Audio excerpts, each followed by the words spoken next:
So there you go. It's great if you're a bus fanatic, isn't it?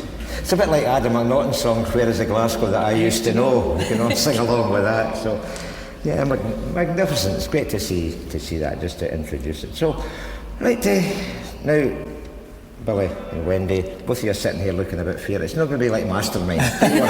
Just as well. You're not going to get points or anything like that, you know. Or maybe a wee bit like Mastermind, because if there's something I say and you don't know, just say pass. Okay. And we'll move on to something else. So, Billy, obviously you were born. See, the first question is not too bad. I was born, definitely. In Cambus? Cambuslang. Mm-hmm. Born in the house. It's easy, it's easy. So, I mean, how did you get first involved in an interest in, well, folk music, if you want, to use a very, very broad theme? Almost everything that I did musically, my late brother George was the one who kind of suggested things. He was an ideas man. He was an Aussian as well. He would maybe let me see a book or some recording. So I was forced to go to piano lessons when I was 11. I did not want to go to piano lessons, but somehow I managed to learn to play the Irish Washerwoman with the index finger of each hand on the piano. And my Uncle John said, send that boy to piano lessons. So I went to this teacher in Cambuslang. George wanted to learn the guitar, and he went to the same teacher. Now, Peter Kearney, who later joined with us in contraband and played in the Well Park Suite, he went for guitar and piano to the same teacher, and John Martin, who played the fiddle, also went to the same teacher, Mr. Thompson. And it wasn't the best experience in my life. I went to the man for 3 years learning classical piano, and I still couldn't read music when I left, so I had to teach myself how to read music. But one day we had bought an old gramophone, and not the old Wendy up one, but an old record player thing with a radio. Bought it in the Barras, and it came to the house, and George produced an LP of the Dubliners, one of the first things, and put it on. And the first track was two reels, Fairmont Lassies and Sporting Paddy. Now, it was the most amazing thing I'd ever heard, and there was only two classical guitars, a fiddle and a tenor banjo, and a 5-string banjo. And that instrumental really, really inspired me. I thought, I need to learn that. But George was always kind of one step ahead, and he was already, he was getting into the 5-string banjo. So he started playing in, there was a school folk club in Cambuslang at the school. He started playing in that, and I would go along and see that. And then the music teacher at St Bride's in Cambuslang started a folk club out with the school, and we started going along to that. So we just kind of got interested. So I was playing with George and another couple of boys that were local, lived in the street, just the usual thing, you know. And basically we wanted to be the Dubliners. So we had a singer who sang like Ronnie Drew on purpose, and it was hilarious, and we got booked for a lot of Irish things, and we thought we were the Dubliners. So that was the beginning of contraband before the lineup kind of changed. So what were you playing then? Well, then I was playing the guitar and the mandolin and the 5-string banjo. Mm-hmm. So how did you come onto the classic then? Mm-hmm. That came much later, because from that lineup, Peter Kearney joined. He was a guitarist, and he'd heard us in a miners' welfare in Cambuslang. It was hilarious because they didn't have a microphone, and he was in the, I'll not call it an audience, but he was sitting there. Miners' welfares are difficult places to play. So the accordionist had an electric accordion that was all a big array of pickups inside. So he took a panel of his accordion and held it up over our banjo player's face for him to sing into it. So he couldn't, it completely obscured his head. So he sang Dubliner songs into this accordion part, and it was very amusing. Peter heard us there, and then he kind of wanted to join the band, and he came in and he became the guitarist, and then somehow we decided we needed a bass player. George had a job, and again it was always him, and he saved up the money, and we went to Biggers in a Volkswagen Beetle with my father and the two of us, and we bought a double bass. So I became the bass player in contraband. God, Miners Welfare Clubs, you were playing in exotic places. I know. We played in the Miners' Welfare and Halfway, and we were playing an Irish tune called The Spanish Cloak, and it was kind of unusual because we had a cello, a double bass and two fiddles, and we're playing away, and this wee drunk woman jumped up on the stage and went, "Hey!" And we all froze. She said, "See yous have took the fiddles and made it into a song." And we were terrified at first, but it was actually a compliment, and she didn't know how to express what she just liked what she heard, but she said, "Yous have took the fiddles and made it into a song." So it was listenable. What a lovely I know what Well, date that yes, was. That's Hogmanay, 1973. This is what I'm saying, the photographs are amazing with people with hair. In London. Well, we went to London to play at a well-known club, and it was they insisted, since we were Scottish, we had to come for Hogmanay. So that's the last day in 1973. So that's Contraband. How did that all get together then? Well, that was it. Started the way I told you there, and I became the bass player. I played the double bass, and then eventually I got bass guitar. And from idolising the Dubliners, we then started to idolise Steel Ice Band, the Fairport Convention, so much that we actually, we knew all the material. So we ended up. There's a folk club over in Uddingston called Greyfriars. It was run by some monks there, and they invited us to be the resident folk band there, and so we did that. We used to open every night for whoever was playing. It would be Ian McIntosh or Hamish Imlach or Finbar and Eddie Fury, whoever. But a band came along, they were called Day, and the singer was Mae McKenna. They had a trombone player called Patrick Doyle, who was going on to be a famous composer for film music, because he was an actor, but he was in a theatre company in England with Kenneth Branagh. So Kenneth Branagh's got him to do the music for all his movies, like Henry V and all that. So he's gone off and been this famous film composer, and we asked Mae to join our band, which was now called Contraband. Mm-hmm. And she's a lovely singer, Mae. Yeah, she lives in She added London. so much to it. And the whole band, what was yourself, George, John Martin? Yeah, it's Mae McKenna, Peter Kearney, and our drummer was Alex Baird. That's me and Mae at that same venue. And you played from what, between 1970? Well, I don't know when we started, because it was the first live paying gig I ever did was my 16th birthday, and we played at the Heywood Folk Club in Heywood in Renfrewshire. And that's the first time I'd ever been paid for playing music. Because then you went on to greater things. We went on to we kind of broke up around about April 1975. Mm-hmm. So will we listen to a track of Contraband then? That'd be a good idea.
I've got to say, Billy, that when I was at school, my music teacher loved contraband, and we had a contraband poster on our music room. I knew we had a fan.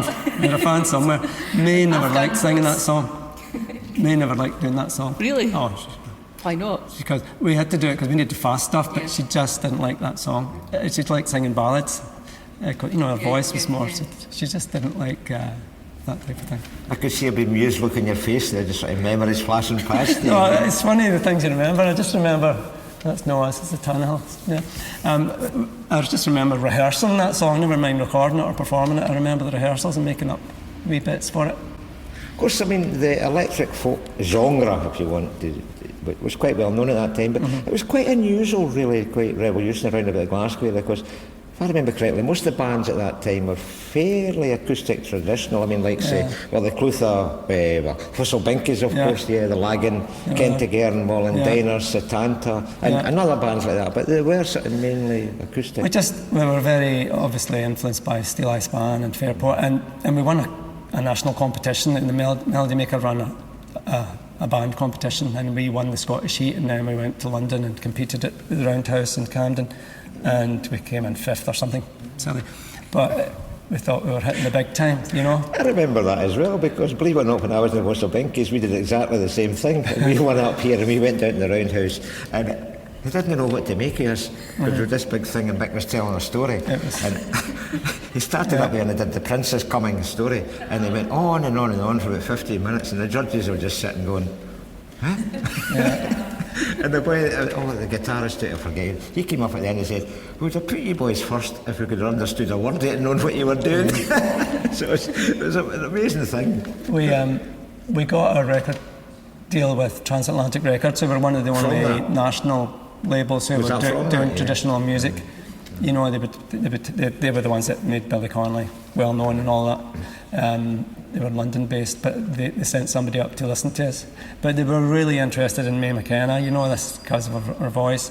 And but they signed us up to some ridiculous contract, and they paid us all £6 a week. And they paid for my bass guitar, so I had to pay them back. That's not bad money. I had to pay them back £2 a week. I had to pay £120 back, £2 a week, out of my £6 a week. So we all lived in a flat in Hendon, and that was it until 1975, and then we kind of they got me to do albums on their own then. So you're based in London then at that time? In Hendon, yeah. Tell me, did you ever go down, so I can't remember, but did you ever go down to the Scotia much at all in Glasgow? Sometimes, yeah, not too much, but we were kind of in London for a year and a half before we finished up.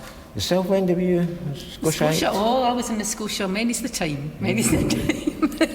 I must admit, Vicky Bar was more my haunt though. That's where I met everybody like George and everybody. It was Vicky Bar.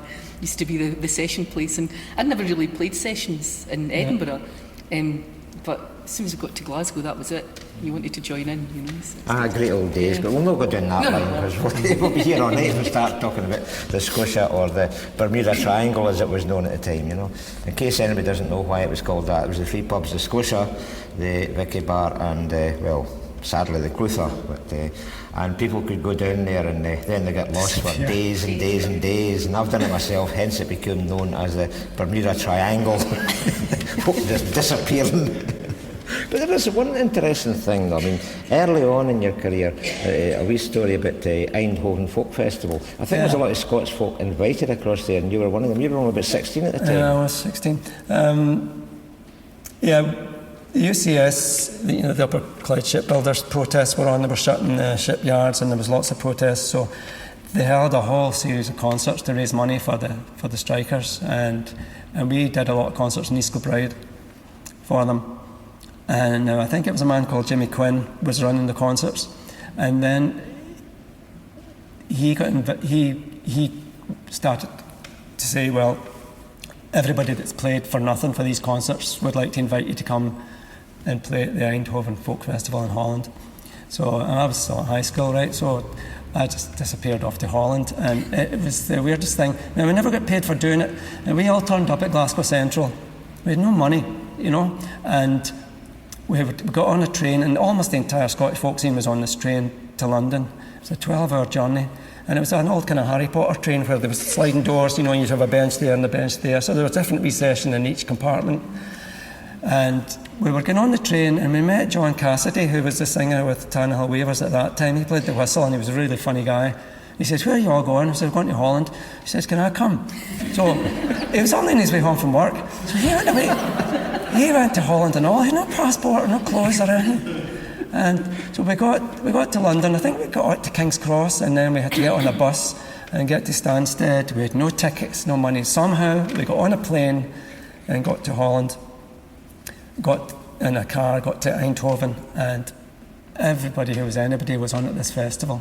I mean, there was the Dubliners, the Chieftains, the McCalmans were there, just a lot of people from the English folk scene, and I was just mesmerised. And I was sitting at a bar talking to Luke Kelly from the Dubliners, and then Kieran Burke picked a fight with him, and the two of them started fighting each other, and they're punching each other on the floor, and I'm thinking, my heroes, you know, they're battering the living daylights.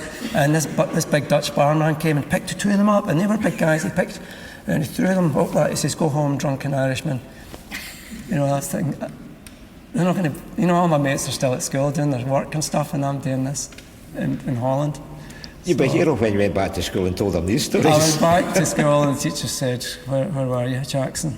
And Jackson was always in trouble. Said Sarah was in Holland at a folk festival. And it's just ridiculous. You know? It's absolutely amazing, though, that you could actually travel between the countries with no passport or anything, or no money or anything. We had passports, but that he didn't. How he got on that plane and got off the other end, I don't know. Charm. He could charm people. John Cassidy was a. So got going to Holland. It was very funny. Oh, that's great. But it's these reminiscences that just make the whole thing, you know, so meaningful. Looking back and knowing how the scene's changed today. I mean, well, Celtic Connections wouldn't treat you like that. It was a different scene then. I mean, it was nobody dreamt of making any money or getting on the telly or doing anything like that. It was just a lot of fun, you know, and getting to travel. And with Contraband, we travelled, you know, went up to Fort William and Oban. It was far for us. I'd never been up anywhere north of Glasgow. I spent most of my childhood summers in Donegal, in Ireland, where my family were from, and I'd never really seen Scotland apart from Cambuslang, so it was getting to see some of those places. Well, let me to ask you that. So your family were from an Irish background? Yeah. Did they come across during the... Yeah, well, my grandparents met in Glasgow. My grandfather was from Buncrana, and my grandmother was from Gweedore in Donegal, and she had been to America first, but came back to nurse her mother, who got sick. So it was unusual to come back from America. That was about 1898. So she met my grandfather, and he was a miner in Cambuslang. I take it then that she'd be a native Gaelic speaker then, Irish. She couldn't read or write English. She pretended. She was a housekeeper in Pennsylvania, and she pretended she could read. She used to look at magazines, and she would pretend she could read so they didn't think she was stupid. But all the letters she got sent from Ireland were all in Irish, you know. Yeah. And did she pass any of that down through the family? My father he had Irish lessons. He could speak a bit of Irish. Yeah. Nothing passed on to you though? No, I mean I should be able to speak it, but I don't, you know. And, but that was the Irish influence. That's why I was interested in the Dubliners, because I'd never heard music in the house as such. Although my aunt played the accordion, but she never played Irish music. She just played more like waltzes and things, and she played the piano. But that was where the Irish influence came. And of course, if you wanted to be inspired by any band in those days, Irish bands were very exciting. You know, there was Sweeney's Men, and then there was Planks, they were starting, and the Dubliners. And in Scotland we had the Corries doing interesting things if you were into instrumental stuff and people doing interesting arrangements.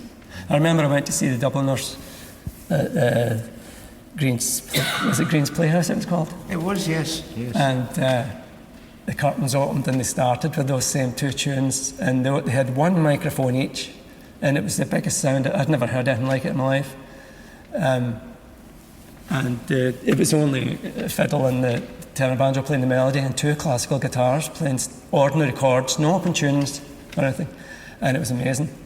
Then I went to see the Corries in City Halls, and I thought it was amazing. They were very professional and they were funny, and Roy Williamson obviously had all these weird instruments, so that really inspired us.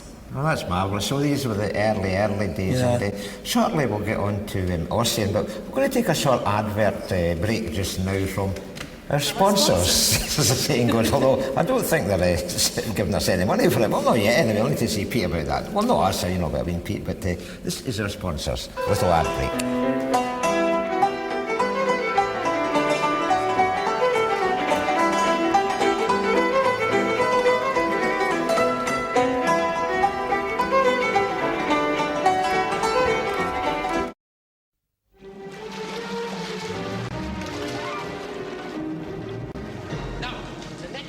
On the agenda is an application to build a public house on the island. Aye, about time too. Public house over my dead body.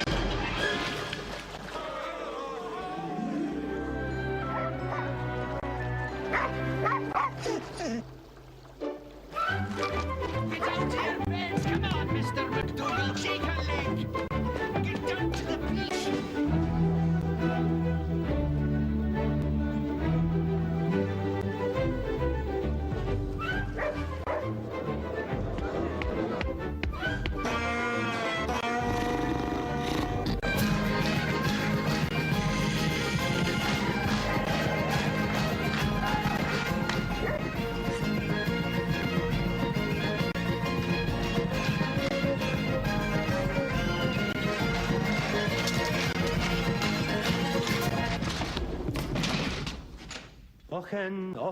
Ochen, Uri. Je Scotch Maria, Halloween. Ochen, Uri. Ach, wun paha, erkeri. Malach, kek mache wissek. Roin nog rage, erendoi. Hanik genisse, nog graagse.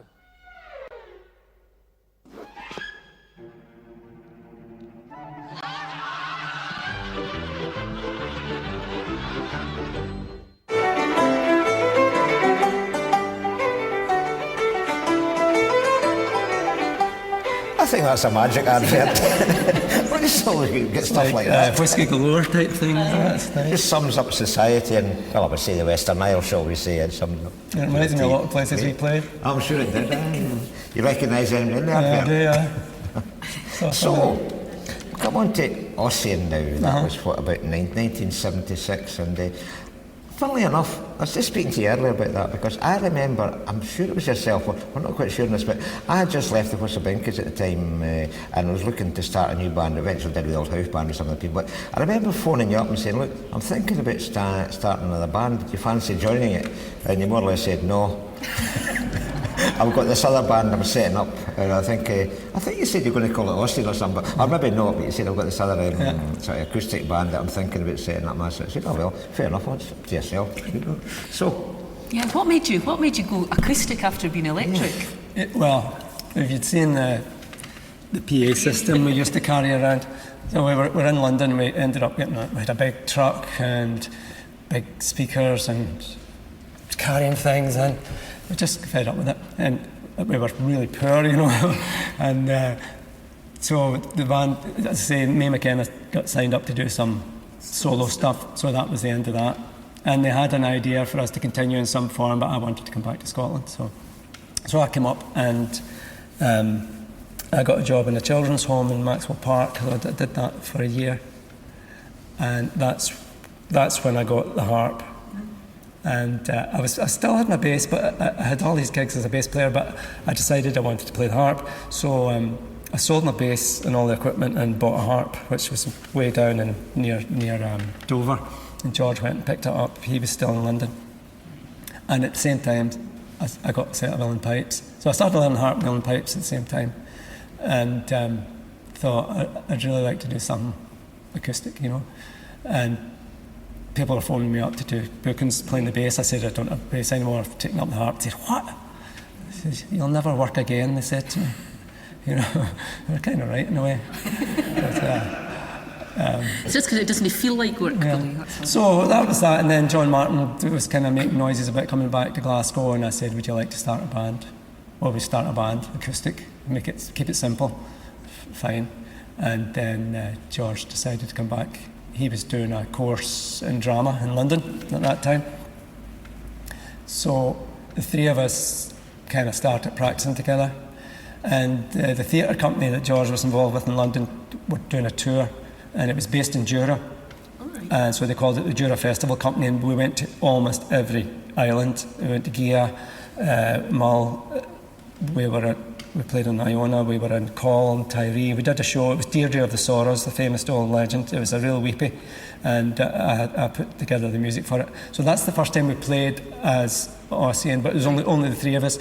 And we did the music for Deirdre of the Sorrows, followed by an awful music hall thing. I played the piano, and George dressed up as Harry Lauder. And, Now, I would have liked to have seen that. He got a crummock off Lord Strathcona and Collinsey. We don't have any photographs of that, do we? Don't have any photographs, but it was hilarious. And George sang Roman and McLaurin, so all that stuff. So that's what we did in July 1976. And Billy Ross was with another band in Glasgow at that time, John knew, so they were breaking up, so we asked Billy to join us as a singer. So he came along and observed this tour, and they were all kind of very posh English kind of folk in this tour, and us, so it was like a funny combination. And we did a children's show in the afternoon, and John Martin and George and I were trees. We were magic trees, so we had to stay really silent for most of the thing and then come to life and start singing songs. So I had to write these kids' songs. And on Jura, somebody brought a dog to the show. So we were trying to stay still, and we didn't look like people really. We were well disguised, and we had branches stuck kind of everywhere. And this dog was sniffing at our feet, and I was sure it was going to pee on my leg. And I had to do that. So the wee boy said, "Oh, that tree just moved." You know, I'm going, "Get lost." That was the start of Ossian then, 1976. It sounds as if you sort of predated the singing kettle a wee bit. Look at that. That's nice. So the Billy Ross was with us for the first two albums. We signed with Springtime Records with Pete Shepherd, and we did Ossian, the first LP, and then again George had the big idea.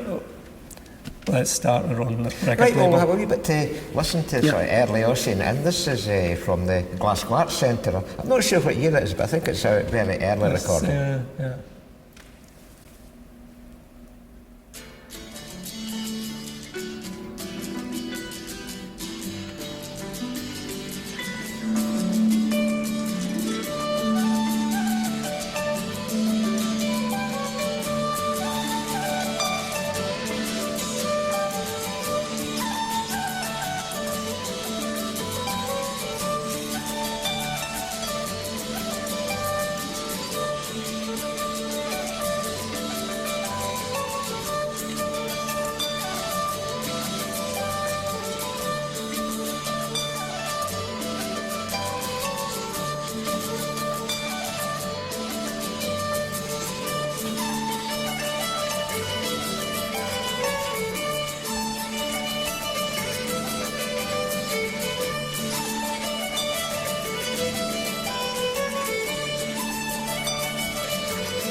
I don't remember that. We never recorded that. That's live, you know. So You know, Billy, but one thing that always struck me about Ossian was the sort of subtle yet delicate but really effective arranging of the sort of traditional music. Was that a collaborative effort, or was it yourself, or what? How did that come about? to watch what I'm saying here now. John and Ian were usually, they'd have tons of tunes, and they would bring tunes to a practice, you know, try this, and stitch tunes together. And it worked, you know, key changes, it worked. And it was a collaboration, you know. I used to make up things, especially in songs. I would make up little bits. Like we'd have intros and outros and little bridges, and I would tend to be the one that would make up a lot of stuff like that, which kind of led me into composing as well, you know, because it's basically composing. And that what you heard there was one of the later the later lineup.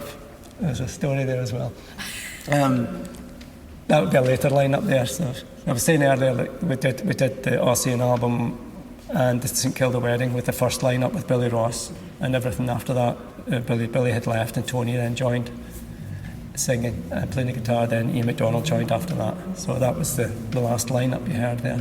It's quite unusual to have pipes as well. I mean, you must have been one of the first bands, along with Kentigan, The first band to use the Highland pipes would be Alaba. Yeah. Well, it may have been a Clutha. Aye, but using the Highland pipes, like the first band I heard using the Highland pipes with guitar and the fiddle was Alba, and I know Clutha used small pipes and No, they started off with we had this discussion last night. We definitely it was Jimmy Anderson started off with the Highland pipes. And it was that was at the same time. Yes. It was just different then. Like it was frowned upon by the piping community to use pipes in a folk group. Band, it was shock horror, and you know you had the pipe clubs and you had the fiddle and accordion clubs, and you had folk clubs, and now the twain shall meet. You know that now it's different now. Anything goes. But really, to use the Highland pipes in a band, you got a lot of criticism for it. It's interesting what you're saying, because at that time you're quite right, because you did have fiddlers and accordion players, and a lot of them associated with fiddle accordion clubs. You had pipers very much into the pipe band movement or the competition scene, and then of course you had the whole Gaelic community. And at the beginning of the folk revival, well, certainly Lowlands, the Gaelic community was almost separate as well to a certain extent, and then it began to be sucked in. You got singers like Christine Primrose and other people like Bill McCaskill, people like that began to get more integrated, and then Gaelic became part of it, the whole scene. But there were certain compartments then, and it was interesting because you were beginning to merge the compartments in. It was different then. We could not get on the television in Scotland. They were not interested. But see if George had put on his wee Tammy and done the dances, he'd have gone no. We had to do auditions at STV, and we'd failed the audition, and we sent stuff to the BBC. If it wasn't for the BBC Gaelic department, Ossian would never got on the telly. And when Billy was a singer, we did some Gaelic songs, so that was fine. But after that, we were limited to doing instrumentals because you couldn't sing the song in English on a Gaelic programme. But even when we finally got on STV, we were on Gaelic programmes and never on kind of mainstream anything. You know, well, it's difficult. In all honesty, there still is a great criticism about the media and television that a lot of people do say that Lowland tradition is almost totally ignored. Even to this day to a certain extent, in comparison. Nothing against the Gaelic coverage, I think it's absolutely magnificent. But how often do you on television, for example, you hear anybody, from the Lowlands tradition or singing border ballads? You don't really hear that very much. Or Bossy ballads or anything. I sit now, I watch things like the Transatlantic Sessions and think, God, that's amazing. You would never imagine that happening way back, in the 70s and the 80s. But you were saying earlier on that whenever you did get on the telly, though, it was always in the middle of the night after something like Badger Watch or something. No, I remember one night we did a Gaelic programme and waited for it to come on, and there was this thing called Badger Watch where they have infrared cameras on a badger set, and they're just watching to see if the badger will stick his head out, and then when that was finished, we would come on in this Gaelic programme that nobody wanted to watch, or they really to put the schedule that really in the middle of the night. So what was wrong with Badger Watch? Could have combined That's so popular with her though. It was like it kept me up all night. Think it was going to poke its head out or no. Which it always did in the end. See? So, I mean, You're singing as well. Austin just weren't an instrumental band. Well, Billy Ross was very a singer. Strong vocal. Well, Billy was a very different singer from Tony, and the intention was when Tony joined, Billy was supposed to still be in the band, so we would have two different styles of singing. And Billy was doing Gaelic songs and songs, Scots songs, and then Tony was doing stuff that he was writing and kind of maybe finding a verse or two of this here and maybe adding a verse himself, just stuff like that. So we would have a different style. But Billy decided to leave then in 1980, you know. And that was it. So we were 4-piece for one recording, and then Ian MacDonald joined. We did a tour with a Gaelic theatre company called Fair Cleash. We did a show about Rob Roy, which was hilarious. Again, touring in the Western Isles, and Ian MacDonald was a member of that company, and he joined the band after that. And that was it. That was the lineup to the. The songs were so sensitive again. You know, it was nothing raucous. It was just so sensitive the way the songs were. I would like to kind of. Tony had a lot of good songs. It was hard not to fall into the trap of arranging songs that Tony already did. You know what I mean? And basically putting instruments into his arrangement, but trying to get a song where you could actually arrange it from scratch. You know. But Tony had a lot of good songs, and he wrote a lot of good tunes for songs that had no melodies. But see, after Contraband, when you're such a strong presence with me as a female singer, did you ever consider a female vocalist in the same at all? At one point, we did. When Billy left, we thought about getting the girl in to sing to have a different thing, a contrast, but it just never worked, you know. So that's George and Me and Sunset song with the Tag Theatre Company in 1991. We didn't usually dress like that, but that really suits George. George, we've been noticing from a lot of these slides and you're talking about that. George has got a habit of dressing up quite a lot in different guises. That was him in his element, doing a theatre thing and doing music in it. And it was a good production, you know, and we had good crowds coming to that. He's sadly missed though. He was a great man. I don't often come to Glasgow, but when I'm here I expect to see him walking around the corner where he was Glasgow Herald and his tartan scarf, you know, say, oh, you know the guy I just met. I mean, the number That's what of he always started his things with. In all honesty, the number of great times I've had in the Babbitt Boosters and that with George in there and just the music, and it'd be the centre of it, just the way he played and the way he would talk to everybody. And I don't know, George, it was great. You could be talking to George. Now I don't know if it annoys you. It annoys me sometimes. I've got people that come up and talk to you, and they're looking round about you and looking past you as if they're almost going on to say, "Oh, I want to go and wait to speak to somebody else." George did that all the time. And then he'd go away to speak to somebody else. Yeah, but like you knew he wasn't people ignoring you. Then he'd come right back again a minute and just start the conversation off where he just left it off. Like I was saying earlier, we did the first ALP and cassette with Springtime Records, but we thought we need to do another one, and George said we should do it ourselves, start our own label. And we went, oh, nobody did that. There was no folk band had their own label then, so we were the first. We picked the name Iona Records, and we went to the bank and got an overdraft of £2,000. It was a fortune, and we did St Kilda Wedding, and that was it. There was like 4 of us in the band, and all of us could sign a cheque individually. It didn't require 4 signatures, and it was just. But George eventually took over the running of it, and he opened a shop in Stockwell Street. I worked at it. And but he was an ideas man, and he liked meeting people, but he could have hundreds of ideas, but he wouldn't do the nitty gritty. Like he didn't like to actually sell anything to somebody. Like he wouldn't wrap up a CD and do the cash register. He didn't like doing that. And we would have so many orders for LPs to go to America, and he wouldn't wrap up a parcel, and he couldn't drive, and so I had to go to the airport and ship stuff to Boston, and he wouldn't invoice people.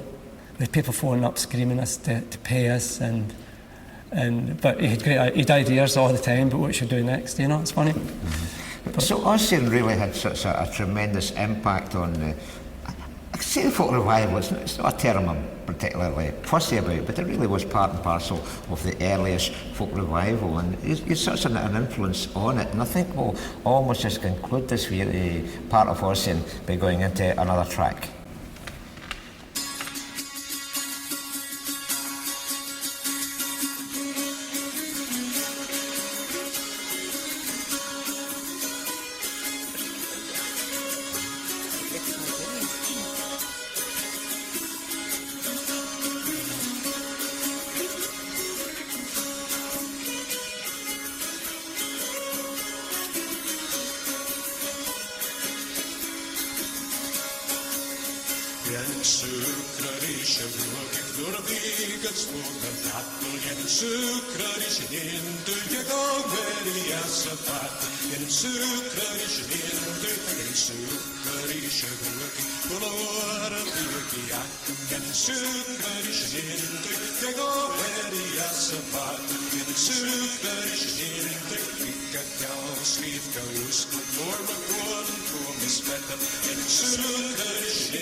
Was that Billy Ross sing? Yeah, again, this is a concert, and most of the stuff was never recorded for an album, so this is the only recording of it. So Ossian went on to make seven records, Seven, yeah. LPs and Yeah. CDs. Are they still available? They're all available on Lismore. Yeah, so you can still order them. Yeah, I remember George again coming in and saying we need to put everything out on CD. I said, what's the CD? You know, he says no, everybody's doing CDs now, and it was just no, it'll be too dear, so we'll never catch on. You know, but there you go. So you can go into Lismore website and such and order them, and they'll come through your door. Now, as far as I'm concerned, I think that anybody that's into Scottish folk music should have at least one, if not two, or at least 7 Ossian CDs in their collection. So I'd like to thank Billy very, very much just now, and we're going to have a short break for about 10 minutes, and then we'll come back with the Well Park Suite. Thank you very much.